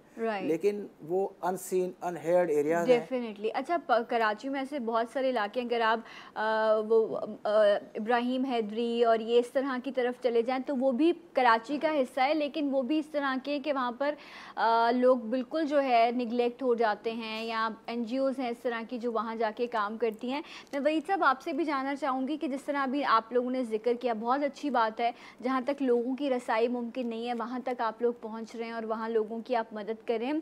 किस तरह की मदद आप लोग फराहम करते, राशन देते हैं या आप उनको मेडिकल फैसिलिटीज़ भी प्रोवाइड कर रहे हैं? मेहरबानी, पहले तो मैं GTV का शुक्रगुजार हूँ जिन्होंने सलाल भूतानी फाउंडेशन को पजीराई दी। अल्हम्दुलिल्लाह सलाल भूतानी फाउंडेशन 2016 में जब से पहले काम स्टार्ट किया तो वो मेडिकल शोबे से काम स्टार्ट किया। उसने 2 BHO सेंटर भी फ़ाल कराएँ जहाँ हर रोज़ 100 से ज़्यादा मरीज़ अल्हम्दुलिल्लाह इलाज व मुलाज का मामला फ्री चल रहा है माशाअल्लाह। और सलाल भूतानी फाउंडेशन उसके बाद जो फयाज भाई ने बता रहा था मोयदान जो डेंगू वायरस वबा फैली थी उसमें 4 मासूम बच्चों की जानें गई थी।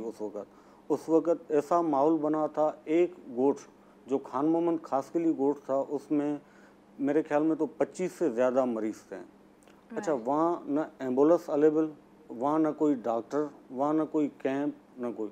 जब लोगों ने हमारी फाउंडेशन से रब्ता किया तो अल्हम्दुलिल्लाह वहाँ फाउंडेशन पहुँची और उनको फौरी मदद भी किया, तिब्बी इमदाद भी दिलाई और उनको जिना सेवल मुख्तलिफ हॉस्पिटलों में वहाँ तक आप लोगों ने उनको पहुँचाया। अच्छा, इस वक्त जो है, जो मैं बात समझ पा रही हूँ कि आप लोग तिब्बी सहूलियात भी, इसके अलावा जो राशन की ज़रूरत है वो भी लोगों की पूरी करें। तो जो देखने वाले लोग हैं, अगर किसी शख्स को इस वक्त मदद की ज़रूरत हो कि राशन की ज़रूरत है, क्योंकि लॉकडाउन की वजह से लोगों के पास नौकरियाँ नहीं हैं, लोग परेशान हैं या मेडिकल प्रॉब्लम है, तो क्या वो आप लोगों से कॉन्टैक्ट कर सकते हैं? ऐसी कोई चीज़ आप लोग अभी अनाउंस करना चाहेंगे?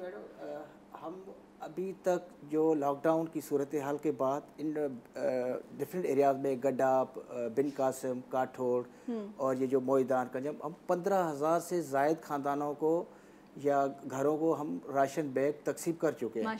हमारे जो 100 से ज़्यादा जो वॉलंटियर्स हैं जो इस सलाल भूतानी फाउंडेशन में डेली बेसिस पे 150 से 200 लोगों को हम डेली बुनियाद पे हम उनको राशन तकसीम कर रहे हैं, प्रोवाइड कर रहे हैं इन दूर दराज पहाड़ी इलाकों में। मैं आपको एक और बात बता दूं, ये वो इलाके हैं जो पहाड़ी इलाके हैं, दुश्वार गुजार रास्ते हैं, वहाँ पर इजीली एक्सेस नहीं है और आम अफराद की वहाँ पहुँच नहीं है। मैं आपके चैनल की तौसत से मैं अपने सैलानी जो हमारी सलाल भूतानी फाउंडेशन जो डिफरेंट NGOs है जैसे सैलानी है या दूसरी है, हम उनको डेटा फराम करेंगे, हम उन इलाकों तक रसाई फराम करेंगे। अगर वो वहाँ पर काम करना चाहते हैं, वो वहाँ पर उन इलाकों में कोई अपना रेस्क्यू करना चाहते हैं, तो हम उनको अपना प्लेटफॉर्म देने को तैयार हैं। ये बहुत अच्छी बात है। अच्छा, नंबर भी इन लोगों के जो है सलाल भूटानी फाउंडेशन के नंबर्स भी स्क्रीन पर हैं, मैं अनाउंस कर देती हूँ।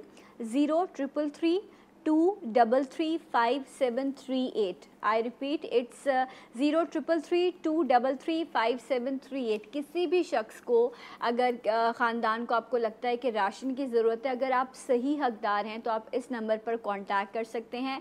आप लोग इनके घर तक खुद राशन पहुंचाने की सर्विसेज अवेलेबल हैं कि आपको फ़ोन करेंगे और आप लोग इनके डोर स्टेप पे राशन पहुंचाएंगे। एग्जैक्टली, हमारे जो रज़ाकार हैं वो डोर स्टेप पे और हमें कोई NIC या कोई ऐसी हमें कोई वो दरकार नहीं है। बस ये है कि वो ज़रूरतमंद हों तो हम उनके डोर पे हम मुहैया करेंगे। डेफिनेटली जो शख्स फ़ोन करेगा, मैं ख़ुद बार बार इसीलिए ये बात कह रही हूँ कि कुछ फतवे इंसान को अपने दिल से अपने लिए ख़ुद लेने चाहिए कि आया ऐसा ना हो कि आपकी एक गलती की वजह से किसी हकदार का हक मारा जाए। ये तो भरोसा करेंगे अल्लाह के लिए ये लोग काम कर रहे हैं।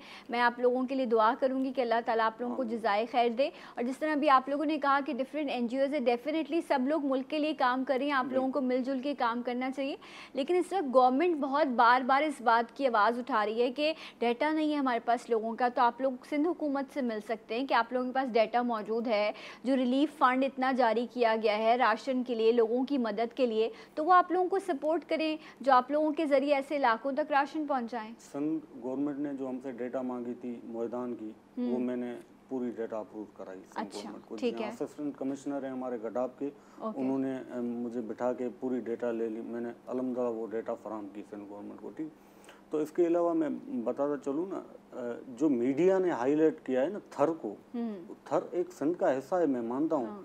थर जैसे इलाके कराची के पसमंदा जगहों पे भी हैं। जैसे आपने इब्राहिम हैदरी की बात की, तो इब्राहिम हैदरी और ये मैदान कणजंग, आप जामशोर नूरियाबाद तक जाएं, ठीक है, वहाँ भी थर वाली सूरत हाल है। अच्छा। मैदान में मैं तो पहली बात आपको ये बता रहा चलूँ कि मैदान में पानी मीठा है ही नहीं बोरिंग का, और वहाँ की वो सूरत हाल हैं जो मेरे ख्याल में 20-25 किलोमीटर फासला तय काबिल है नहीं कि खरीद सकें पानी, खरीद के पी सकें। अच्छा, 20-25 किलोमीटर फासला तय करके हब नदी तक आते हैं, वहाँ से कूलर पानी के भर के और अपने घर तक जाते हैं।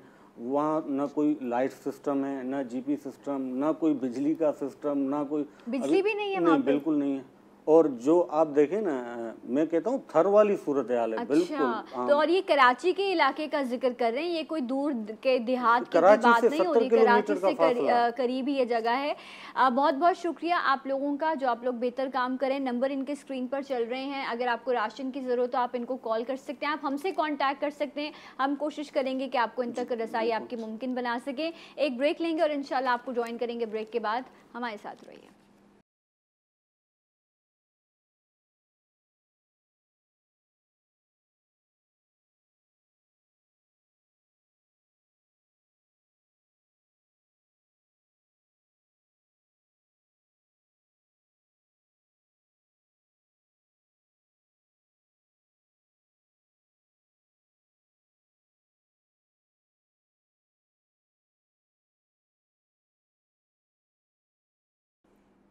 Once again welcome back. जी उठा पाकिस्तान में आपको एक बार फिर से खुशामदीद कहते हैं। और रमज़ान का तोहफ़ा ईद है जो इंशाल्लाह कुछ ही दिनों बाद हम सब एंजॉय करेंगे। अल्लाह हालात बेहतर करे, मामलात बेहतर करे कि हम हमेशा की तरह इस बार भी वैसे ही ईद की खुशियाँ जो हैं वो सेलिब्रेट कर सकें। आप आज ईद की जो तैयारी है उसमें जहाँ पर आप अपने कपड़े और बाकी सारे जो है वो लवाजमात पूरे कर रहे होते हैं, वहीं पर ख़ास तौर पर लड़कियाँ क्या, अब तो लड़कों को भी बड़ी फ़िक्र होती है कि स्किन अच्छी हो, बाल अच्छे हों, ताकि पहना ओढ़ा अच्छा लगे। और ये बहुत इम्पॉर्टेंट है। आप कितना भी मेकअप कर लें लेकिन जो आपकी ओरिजिनल ब्यूटी है उसका कंपैरिजन कोई भी अच्छे से अच्छा महंगे से महंगा ब्रांड नहीं कर सकता। तो skin care is very important. और जब हम रमज़ान की बात करते हैं तो ये जो रोज़े हैं, गर्मी के रोज़े हैं, डिहाइड्रेशन भी हो जाती है, फिर बहुत सारे लोगों को एक्नी का प्रॉब्लम है। अगर हम अपनी डाइट को देखें तो हम बहुत ही फ्राइड आइटम, पकौड़े और इस तरह की चीज़ों का इस्तेमाल कर रहे होते हैं। तो रमज़ान में हेल्थ केयर विथ ब्यूटी कैसे मुमकिन है, इस पे हम बात करेंगे। हमारे साथ मौजूद हैं वेरी वेल नोन पर्सनालिटी। आप सबकी ब्यूटी के मसाइल के हल इनके पास मौजूद होते हैं। आपकी कॉल्स भी हम लेना शुरू करेंगे। मेरे साथ मौजूद हैं डॉक्टर काशिफ मलिक। अस्सलाम वालेकुम, गुड मॉर्निंग, कैसे हैं आप? आपको भी बहुत बहुत मुबारक हो रमज़ान, और बहुत बहुत शुक्रिया इनवाइट करने का। अच्छा, मैं अभी डॉक्टर साहब से ये कह रही थी कि मैंने बहुत ही जो है ना वो कोई चुन के अपने वार्डरोब में से डिफरेंट कलर पहना है कि आज कुछ बहुत ही मुख्तलिफ हो जाए। आज भी डॉक्टर साहब मेरी मैचिंग करके ग्रेट माइंड्स थिंक अलाइक, और people who are true wear blue. Oh wow तो ग्रेट। हम ये ब्लू तो बहुत ही खूबसूरत कलर है yes. और माशाल्लाह आप पे बहुत सूट कर रहा है और it's really nice. Thank you so much. अच्छा डॉक्टर साहब, रमज़ान के रोज़ों की जो गर्मी की अगर हम बात करें तो डिहाइड्रेशन का मसला बहुत ज़्यादा है। अब सिर्फ एक पानी की कमी आपके बाल, आपके स्किन, बहुत सारे मल्टीपल इश्यूज़ को लेकर आपके सामने आती है। तो सहरी में और इफ्तार में ऐसी क्या रूटीन फॉलो की जाए कि आपकी ब्यूटी भी सफ़र ना करे और आप एक हेल्दी लाइफस्टाइल को फॉलो कर बिल्कुल आप सही कह रही है। मैं सबसे पहले तो आपको बताऊंगा, मैंने न्यूमोनिक बनाया रमज़ान जो है RAMADAN, आर से रिमेंबर अल्लाह's order, morning afternoon day and night. तो ये बहुत ज़रूरी है कि हम लोग समझा दें ये क्या है कि हमारे ये है कि हमें अल्लाह के सारे जो अल्लाह ने हमें अहकामात दिए वो हमें ज़रूर पूरी वक्त करना है। रमज़ान में ख़ास तौर पर वैसे भी, और ऑफ कोर्स ईद जैसा आपने बात की थी, ईद इज़ डिलाइट है ना, तो इसका तो न्यूमोनिक ही ईद इज़ डिलाइट हो रहा है। मैं आपको थोड़ा सा ही बता दूं कि रमज़ान में सबसे इंपॉर्टेंट चीज़ है हमारी डाइट। जो हमें सहरी और इफ्तारी में क्या क्या चीज़ें लेनी है मैं उसके बारे में बता देता हूँ आपको। ये आपका वेट लॉस भी करेगा। सहरी पे मैंने सबसे ऊपर रखा है योगर्ट। आपको गर्मी है आजकल बहुत, देखिए 40 तक टेम्परेचर जा रहा है, उससे भी बढ़ के जा रहा है, तो yogurt should be the main ingredient on your sehri, ठीक है। साथ साथ पानी तो है, और सोडा, कोल्ड ड्रिंक बिल्कुल नहीं पीनी है किसी भी सूरत से। अच्छा, मैं हमेशा कहता हूँ सहरी को एक रेगुलर मील रखें, पूरा खाना उसके अंदर हो, उसके अंदर आपका रोटी, सालन, चावल जो भी आप खा रहे हैं, लेकिन उसके अंदर कम शुगर होनी चाहिए और सॉल्टी फूड कम हो, ठीक है, क्योंकि आपको दिन भर बहुत अच्छा लगेगा। इसका आप डेट्स भी खा सकते हैं। अच्छा, ज्यादा सॉल्ट से भी क्या आपको प्यास लगती है? जी बिल्कुल, आपने सही कहा, ज़्यादा सॉल्टी खाने से आपको प्यास लगती है क्योंकि वो आपको डिहाइड्रेशन कॉज कर सकता है। साथ साथ खीरा बहुत अच्छा होता है आपके लिए, वो आप ज़रूर खाएं। अच्छा, इफ्तारी के अंदर मैं सिर्फ 3 चीज़ें रिकमेंड करूँगा कि आप लस्सी से स्टार्ट करें या लेमनेड, नींबू का जूस या वाटर, बस ये 3 रिकमेंडेड हैं जो कि आपके बहुत अच्छा रहेगा। सबसे इम्पॉर्टेंट चीज़ है कि आप कोई भी सॉफ्ट ड्रिंक्स नहीं लेनी है, ये ख्याल रखिएगा क्योंकि वो आपको प्रॉब्लम क्रिएट कर सकता है। फ्रूट जूसेस आप बिल्कुल ले सकते हैं, लेकिन ये ख्याल रखिए जो डायबिटिक पेशेंट्स हैं वो फ्रूट जूसेस ना लें, ठीक है ना। साथ साथ फ्रूट चाट, ये बहुत इंपॉर्टेंट इंग्रेडिएंट है। चिक पीस जो कि चने छोले सफ़ेद वाले पसंद है आपको, वाइट वाले पसंद है, आप बिल्कुल वो खाइए खुशी से। दही फुल्की, और मैं हमेशा रेकमेंड करूँगा कि आप डिनर उसके साथ ही कर लीजिए रमज़ान में। आप खाने के बाद तो फिर डिनर, हाँ मतलब मिक्स कर लें इसको, सबको मिक्स करके ना एक ही उसमें आप दस्तरखान पे ये सब चीज़ें इफ्तारी और डिनर साथ लगा दीजिए। तो वो जो जिस तरह से मिक्स करके, क्योंकि आपको पता है दही फुल्की खाने के साथ भी खाई जा सकती है और छोले चने भी आप खा सकते हैं, तो एक मिक्स हो जाएगा। फ्रूट चाट आपकी स्वीट डिश बन जाएगी। वैसे भी आपकी रिक्वायरमेंट पूरी हो रही है। तो अगर आप ये 2 मील्स करेंगे रमज़ान में तो आपका वेट लॉस भी रहेगा सही, वेट गेन भी नहीं होगा, लेकिन इनको आपको भरपूर लेना है। अच्छा, ये मुझे बताएं कि वैसे तो रमज़ान जो है ये आपकी बॉडी की डिटॉक्सिफिकेशन के लिए ये बेहतरीन आपको मौका मिल रहा होता है जहाँ पर आप वेट लॉस भी कर सकते हैं, अपनी बॉडी को भी डिटॉक्सिफाई कर सकते हैं, लेकिन हम फास्ट भी करते हैं और 12, 13, 14 घंटे का फास्ट है। उसके बावजूद बहुत सारे ऐसे लोग हैं जिनका वेट बढ़ जाता है रमज़ान के बाद, और कुछ लोग बहुत अच्छा वेट लॉस प्रोग्राम फॉलो कर जाते हैं। तो गलती असल में होती कहाँ पर है हमसे कि हम कौन सी ऐसी चीज़ ज़्यादा इस्तेमाल कर लेते हैं जिनका नॉर्मल भी वेट होता है और वो रमज़ान में ईद पर वेट गेन कर चुके हैं? आप सही कह रही हैं, बहुत अच्छा आपका सवाल है। बेसिकली मैंने एक और चैनल पे ही बताया था, इसलिए बता देता हूँ कि आप पकोड़े, आपको पता है बड़े ज़रूरी हैं, ठीक है ना। तो आलू के पकोड़े जो होते हैं, अगर आप आलू की जगह कद्दू यूज़ करें, और जी कद्दू के पकोड़े मैंने खाई भी हैं और आप यकीन जाने हो बिल्कुल उसका टेस्ट लगता है आलू के पकोड़ों जैसा।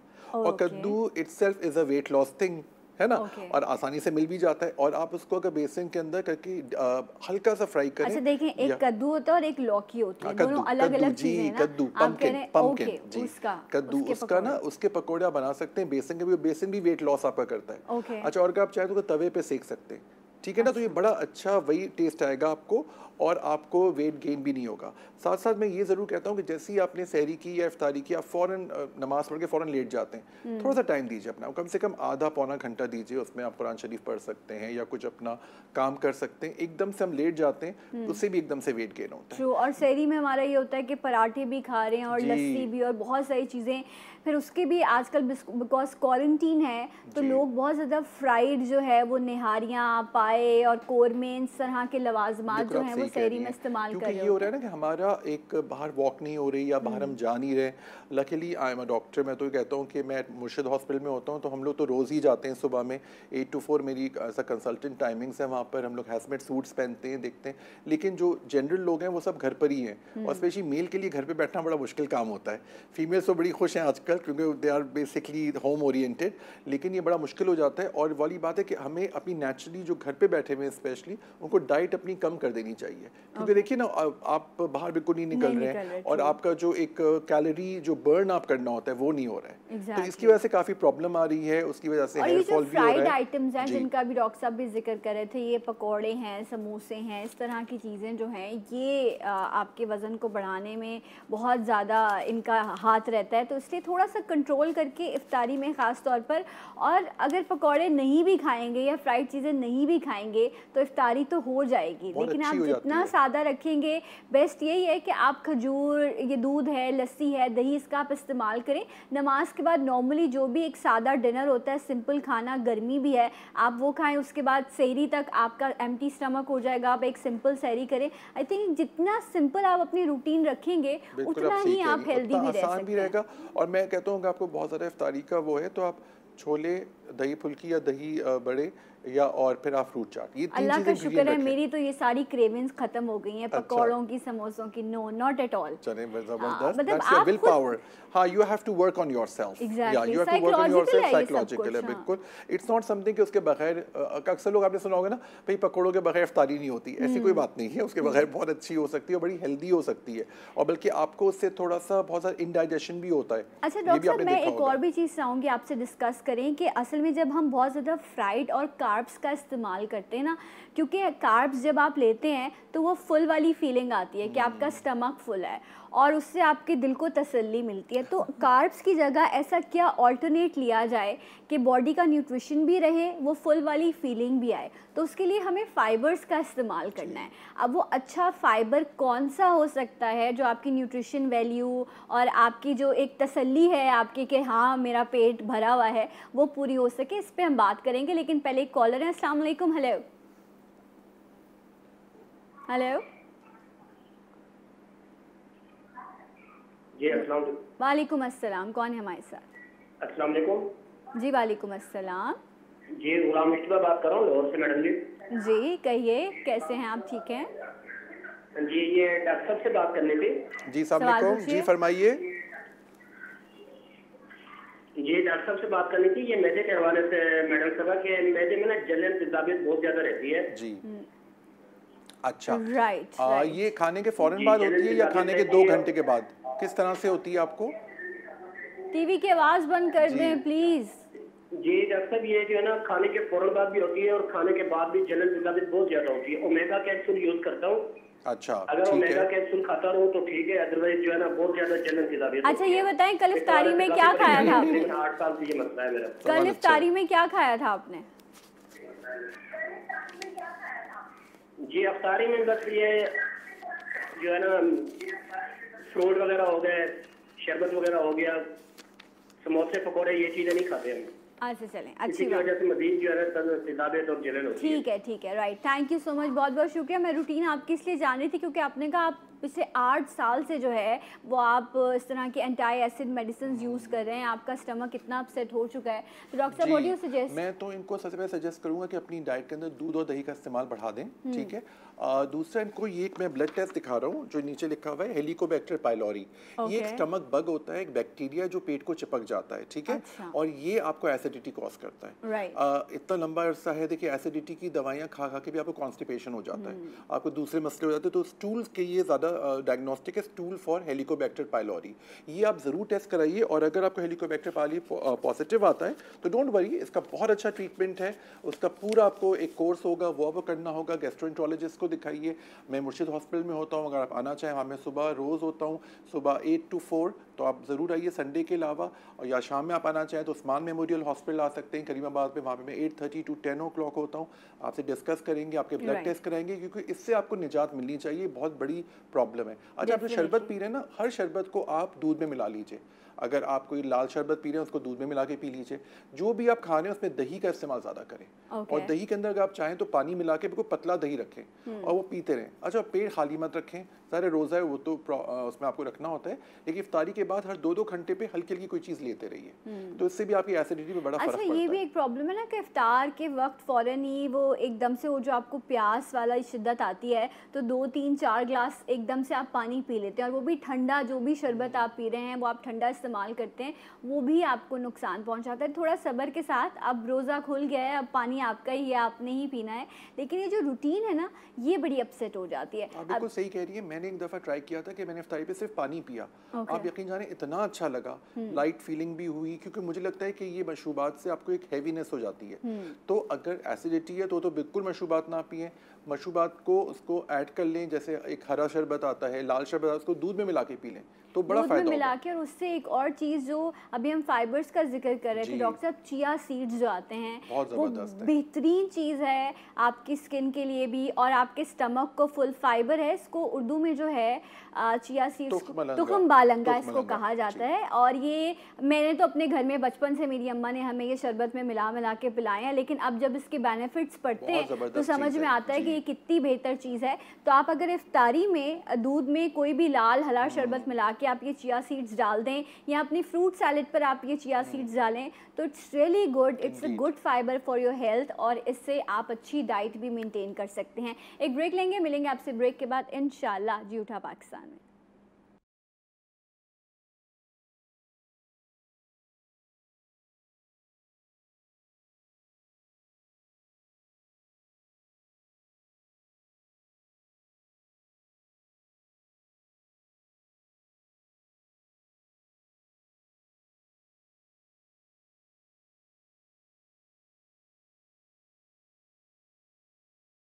Once again welcome back. जी उठा पाकिस्तान में आपको खुशामदीद कहते हैं। डॉक्टर काशिफ हमारे साथ मौजूद हैं, आप कॉल भी कर सकते हैं। सेहत के मसाइल हैं आपके यहाँ, ब्यूटी से रिलेटेड। डेफिनेटली रमज़ान का महीना है, आगे ईद है, हर शख्स चाहता है कि अच्छा, खूबसूरत और बेहतर लगे और स्लिम लगे ना। हम ख्वाहिश कितनी करते हैं, रोज़ शीशे के सामने खड़े होकर हम कहते हैं नहीं बस आज तो मैं शुरू करूँगा, डाइट शुरू करूँगा, ख्याल करूँगा, लेकिन वो आज ही नहीं आती। वो आज आएगी जब आप साइकोलॉजिकली ख़ुद को प्रिपेयर करेंगे। सो डॉक्टर साहब, अगर मैं आपसे पूछूं कि कोई एक ऐसा राज आज आप लोगों को दे दें कि जी अगर आपने इसको फॉलो कर लिया, इसको लाइफस्टाइल बना लिया, तो स्किन भी अच्छी हो जाएगी और आप अपनी बॉडी की जो हेल्दी बॉडी है आप उसको मेंटेन कर सकेंगे। जी बिल्कुल, बहुत अच्छा सवाल है आपका। और इसके अंदर मैं कहूँगा सर्कैडियन रिदम एक होता है जो हम ह्यूमंस में होता है कि अल्लाह ताला ने हमारी बॉडी ऐसी बनाई कि early to bed early to rise makes a man healthy wealthy and wise. It's very true.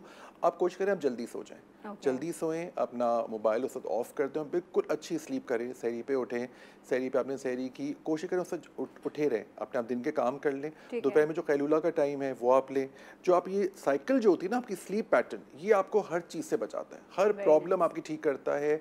आपका हेयर फॉल, मैंने एक्नी में पेशेंट्स को ठीक होते देखा, उन्होंने लाइफस्टाइल्स अपनी ठीक किए। सोराइसिस एक कॉलर भी है, उनको भी शामिल करते हैं। अस्सलाम वालेकुम। हेलो हेलो, आपको मेरी आवाज़ आ रही है? जी जी हेलो जी, अस्सलाम वालेकुम।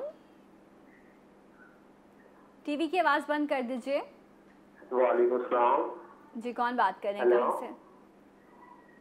जी मैं लाहौर से बात कर रहा हूँ, लाहौर से जमशेद। हाँ जी, पूछिए क्या कहना चाहेंगे? मैम मेरे ना डॉक्टर साहब से सवाल है, मेरे ना हाथों okay, I am really sorry, आप दोबारा कॉल कर सकते हैं। प्लीज़ रिक्वेस्ट करूंगी कि टीवी का आवाज़ आप बंद कर दिया करें, म्यूट कर दें टीवी को, ताकि आप बेहतर तरीके से अपना सवाल कर सकें एंड ऑन एयर फिर आप डॉक्टर साहब से जो है वो जवाब सुन सकते हैं। मुझे एक चीज़ लग रही है जो ये पूछना चाह रहे होंगे, जो बहुत कॉमन है कि हाथों पे पसीना बहुत आता है। ये बहुत सवाल आता है हमारे पास, बहुत कॉमन है। इस गर्मी में लोगों के हाथों पैरों पे बहुत ज़्यादा पसीना आता है। उसके लिए कैलेमीन लोशन अवेलेबल है मार्केट में, ठीक है, पिंक रंग का होता है, वो अपने पास रखें आप, ठीक है, और कुछ ब्लड टेस्ट होंगे वो कराइए आप, उसके अंदर आपका इंटरनल प्रॉब्लम ठीक हो जाता है। क्योंकि ज़्यादातर मेल्स को है वो आप अप्लाई करें, जी आराम से आप लगाएं, अपने पास रख लें, जब भी आपको पसीना आप वो यूज कर लिया करें। अच्छा, अगर इन केस किसी के पास ये अवेलेबल नहीं है तो उसका ऑल्टरनेट क्या हो सकता है? देखिए ऑल्टरनेट है फिर फिटकरी। फिटकरी बहुत अच्छी होती है, वो आपके हाथों में जो सारा पसीना होता है जी, उसको आप थोड़ा सा पानी में मिलाकर थोड़ा सा अपने हाथों पे रब कर लिया करें, बहुत आसान है ये, है ना। तो उसके वो एक्चुअली ये स्टोन फॉर्म में होती है, इसको आप पानी में रखेंगे तो रखें जी, थोड़ी देर में ना वो थोड़ा सा उसका पानी में उसका असर आने लगता है, और उस पानी से आप हाथ धोते रहें या वॉश करते रहिए, तो आपके जो वो जो एक्सेसिव स्वेटिंग होती है वो कम कर देगी। Okay, very nice. तो ये बहुत अच्छी होती है। और फिटकरी तो मैं आजकल में बस इतने पेशेंट्स आ रहे हैं बिकॉज बोरिंग वाटर बहुत आ रहा है कराची में, तो मैं हमेशा सबको कहता हूँ कि बाल्टी में निकालें पानी, उसमें फिटकरी डाल दीजिए, और 15 मिनट के बाद 3/4 हिस्सा जो ऊपर का है उससे आप नहा सकते हैं या फेस वॉश कर सकते हैं, क्योंकि फिटकरी जो होती है वो गंदगी को बिठा देती है नीचे। अब अगर पुरानी कितनी पुरानी बात है, लेकिन अभी भी बिल्कुल सही है और बिल्कुल ऑथेंटिक है। डेफिनेटली। अच्छा, हम बात कर रहे थे एक्ने की या इन सब चीज़ों की, स्किन के प्रॉब्लम्स की, क्योंकि गर्मी में बहुत ज़्यादा लोगों को जो है एक्ने जो है वो एक्टिवेट हो रही होती है, चेहरा जो है वो ख़राब होने लग जाता है। ये टीन एज का भी प्रॉब्लम है, लेकिन कुछ लोगों को जो है ये 24-25 एज तक में, 20s में भी जाके ये एक्ने का प्रॉब्लम रहता है। सो डॉक्टर साहब, व्हाट डू यू सजेस्ट इस गर्मी के मौके पे, और डाइट भी ख़राब है तो क्या करना चाहिए? देखिए, सबसे पहले तो मैं आपको पॉइंट्स बताऊंगा, healthy tips how to reduce acne और पोर्स, ठीक है। एक तो सबसे पहले फेस वॉश आप किया करें सही वक्तों पर, ऑफ एंड ऑन, और करेक्ट फेस वॉश या सोप यूज़ करें। ये आप हमारे पास क्लिनिक पर आएंगे, और मैं आपके शो के तवज्जुह से ये कहना चाहूँगा कि हम जो टीवी पे डॉक्टर्स आते हैं, प्लीज़ ये नहीं समझें कि हम बहुत महंगे हैं, ये हमारी बहुत हाई फीस है। अगर आपको फ़ीस ज़्यादा लग रही है तो आपको डिस्काउंट दे देंगे, अगर आपको डिस्काउंट भी लग रहा है ज़्यादा है तो आपको फ्री में देख लूँगा, but please come to the clinic. मैं सुबह मुर्शिद हॉस्पिटल में होता हूँ, शाम में उस्मान मेमोरियल हॉस्पिटल में होता हूँ, GTV का नाम लीजिए तो इंशाल्लाह आपको फैसिलिटेट कर देंगे। ये पॉइंट्स हम डिस्कस करेंगे, बट पहले कॉलर। अस्सलाम वालेकुम। हेलो हेलो हेलो, आपको मेरी आवाज़ आ रही है? हेलो हेलो जी, कौन है हमारे साथ? वालेकुम अस्सलाम। ये इतनी प्यारी सी आवाज़ किसकी है? मुझे आपकी आवाज़ नहीं आ रही है। अच्छा, आपको मेरी आवाज़ नहीं आ रही है, मुझे आपकी आवाज़ आ रही है। आप सवाल कीजिए। कराची से। जी जी, कहिए। हेलो हेलो, यही पूछना था कि मुझे भी एसिडिटी बहुत रहती है। ओके। कुछ भी खाऊं तो हजम नहीं होता है, बहुत डकारें आती हैं, बहुत तकलीफ रहती है। मैं शुगर पेशेंट भी हूँ और ब्लड प्रेशर भी है। तो आपकी एज कितनी है मैम आपकी? मेरी छोटी बेटी है, उसको भी यही तकलीफ है, वो भी कुछ भी खाती है, बस डकारें बड़ी बड़ी आती हैं और तेजाबियत, कभी सीने में बहुत ज़्यादा जलन होती है। अच्छा अच्छा, शिबाना से आपने कभी कोई टेस्ट वगैरह आपने टेस्ट करवाए हैं इसके लिए? आवाज़ मुझे आपकी बिल्कुल नहीं आ रही डॉक्टर साहब। चलें, आप इनको हम ऑन एयर इनसे डिस्कस करते हैं जो भी इनका प्रॉब्लम है। डॉक्टर साहब, इन्होंने भी कहा कि ये एसिडिटी, फिर इनको बार बार बर्ब्स आते हैं। मैं इनको फिर से वही कहूँगा, हेलिकोबैक्टर पाइलोरी, ये स्क्रीन पे दिखा दीजिए ज़रा क्लोज।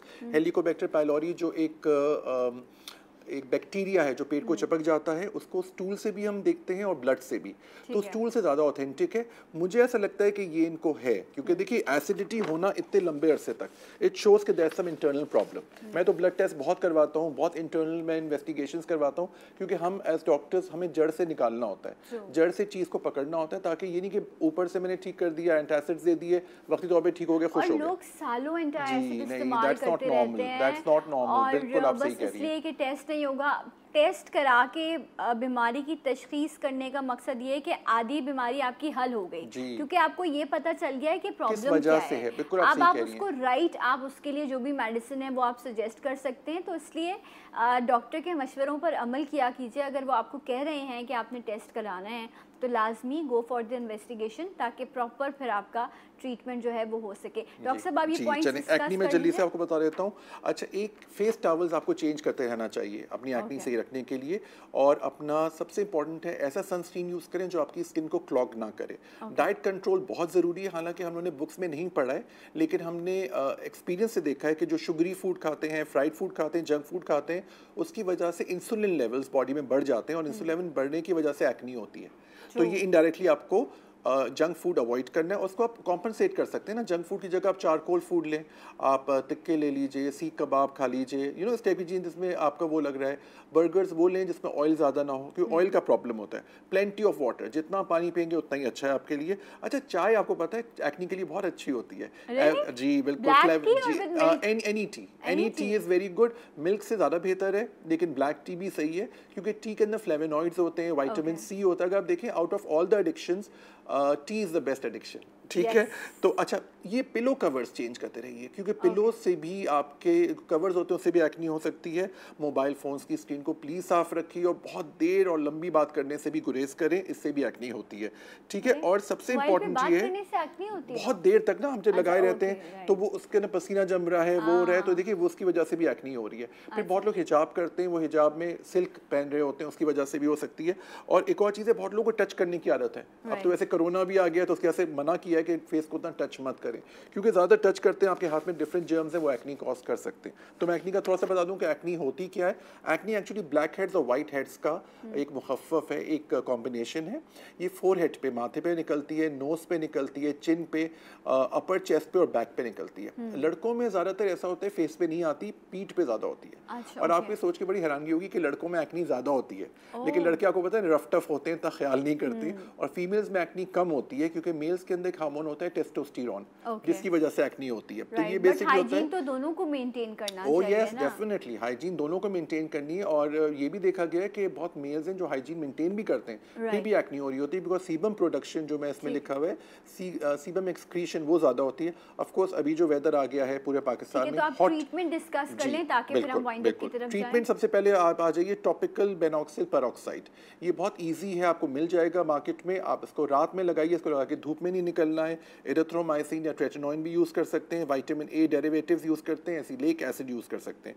कैप्सूल आइसोट्रेटिनोइन एक बहुत ज़बरदस्त रेवोल्यूशनरी कैप्सूल आई है, लेकिन ये ख्याल रखें कि उन फीमेल्स को जिनकी शादी होने वाली है या जो फैमिली लाइफ में है, उनको नहीं देनी है ये, क्योंकि ये थोड़ा सा न्यूरल डिफेक्ट्स कर सकता है। अच्छा। मेल्स के लिए बहुत आइडियल है, और क्योंकि मेल्स की एक्नी बड़ी खतरनाक होती है। तो आई थिंक इट्स बेटर कि आप किसी भी मेडिकेशन पे जाएं तो आप उससे पहले डॉक्टर से आप कंसल्ट करें। बहुत ज़रूरी है। खुद आप कभी भी किसी भी तरह की दवाई का इस्तेमाल ना करें, इवन कि चाहे वो नींद आवर हो, दर्द की दवाएं हो, या आपकी किडनी को भी डैमेज करते हैं और आपके सिस्टम को, बॉडी सिस्टम को नुकसान पहुंचा सकते हैं।